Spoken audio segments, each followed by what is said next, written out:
செத்துருவோம். நாங்க 32 குடும்பம் செத்துருவோம். விஜய் மாமா எங்களுக்கு இந்த இடத்த விட்டா வேற இடம் இல்ல. விஜய் மாமா இந்த வீடு விட்டா எங்கேயுமே இல்ல. எங்களை காப்பாத்துங்க. எனக்கு பட்டாதான் வேணும்.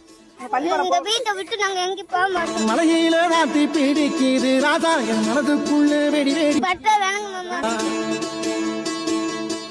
எல்லாருக்கும் வணக்கம். கண்டிப்பாக அந்த வீடியோ நீங்கள் எல்லாரும் பார்த்துருப்பீங்க. இது எங்கன்னு பார்த்தீங்கன்னா கள்ளக்குறிச்சி மாவட்டம் சின்னசேலம் வட்டம் திம்மாபுரம்ன்ற வில்லேஜில் வந்துட்டு ஒரு 40 வருஷம் வாழ்ந்துட்டு இருந்த ஒரு 32 ஃபேமிலியை வந்துட்டு குடியிருப்பிலிருந்து வெளியேற்ற சொல்கிறாங்க. எதுக்காகன்னு பார்த்தீங்கன்னா அந்த இடம் வந்து ஒரு கோவிலோட இடம் சொல்லிட்டு வெளியே பார்க்குறாங்க. இதுக்கு முன்னாடி வந்துட்டு கவர்மெண்ட் தான் கட்டி கொடுத்தாங்க. ஸோ இந்திரா காந்தி நினைவு இல்லம் குடியிருப்பு திட்டம் அப்படின்ற ஒரு பேரில். அப்போ என்னன்னா ஒரு கேள்வி எழுப்பு இருந்ததுன்னா அப்போ கவர்மெண்ட் சரி இல்லையா, கவர்மெண்ட் தப்பான இடத்துல கட்டி கொடுத்துட்டாங்களா அப்படின்னு கேள்வி எழுப்புது. சரி ஓகே, இப்போ என்ன சுச்சுவேஷன்னா அங்கே இருக்க மக்கள் வெளியில் போனாங்கன்னா அவங்க வாழ்வாதாரம் பாதிக்கப்படுது.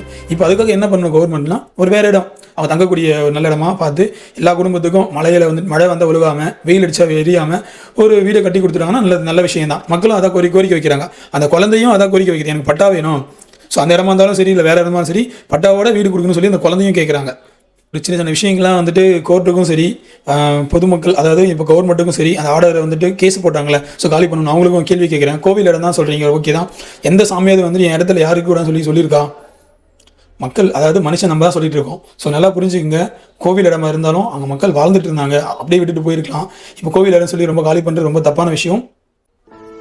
அங்கே இருக்க ஃபேமிலிஸ் வந்துட்டு வேலைக்கும் போகலை இப்போ கொஞ்ச நாளாக. ஸோ வீடு இடிக்க போகிறாங்க தெரிஞ்சிருந்து. ஏன்னா இவங்க வேலைக்கு போயிட்டாங்கன்னா வீடு இடிச்சிடுவாங்க. பிள்ளைகளும் ஸ்கூல் போயிட்டாங்கன்னா யாருமே இல்லை வீடு இடிச்சிடுவாங்கன்றதுல யாருமே வந்துட்டு வேலைக்கும் போகல ஸ்கூலும் போகல. அந்த குழந்தை அழுகுறான், தம்பி அழுகுறான், எனக்கு வந்துட்டு நான் ஸ்கூல் போகலை, எனக்கு பட்டா வேணும் ப்ளஸ் படிக்கணுன்ற அழுகுறான். ஸோ இதெல்லாம் வந்துட்டு அண்ணன் விஜய் அவர்கள் பார்க்கணும். ப்ளஸ் இது சம்மந்தப்பட்ட மினிஸ்டர்ஸ் இவங்களும் வந்துட்டு பார்த்து கண்டிப்பாக அவங்களுக்கு வந்து வேறு இடம் அலோகேட் பண்ணி கொடுக்கணும். அப்போ தான் வந்துட்டு உங்கள் மேலே நம்பிக்கை வரும். ஸோ உங்கள் மேலே வைக்கிற நம்பிக்கையை காப்பாற்றிக்குங்க. நன்றி.